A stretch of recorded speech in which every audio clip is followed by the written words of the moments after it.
Open होने के बाद वो मूव करता है। अब मूव होने के बाद हमें पता चलता है कि इसके ऊपर बाइंग अपॉर्चुनिटी थी, ये बाय में गया। इसके ऊपर सेलिंग अपॉर्चुनिटी थी, ये सेल में आया।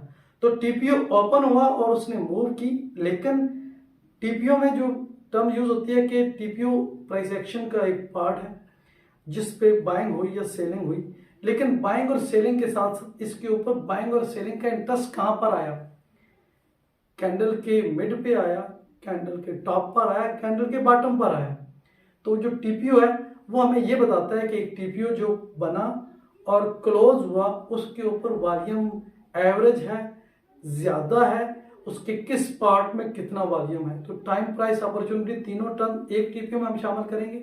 अगर किसी टीपीओ को ओपनिंग के बाद ऊपर जा रहा है और फ्रीली जा रहा है और वॉल्यूम नीचे से ऊपर बढ़ता जा रहा है तो ये कंटिन्यू रहेगा।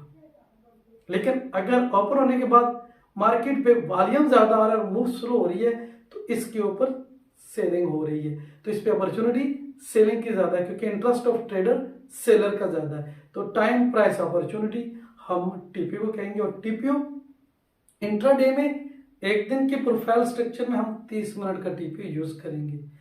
30 मिनट की एक कैंडल एक जो होगी वो हमारा टीपीओ कहा जाएगा, उसे हम टीपीओ कहेंगे।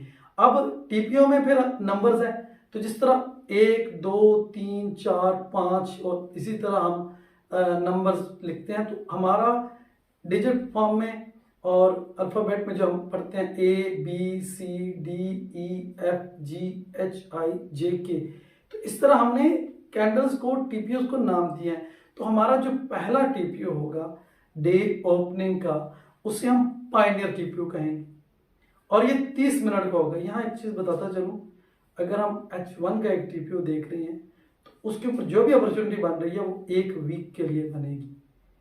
30 मिनट में हम देख रहे हैं तो एक दिन का होगा।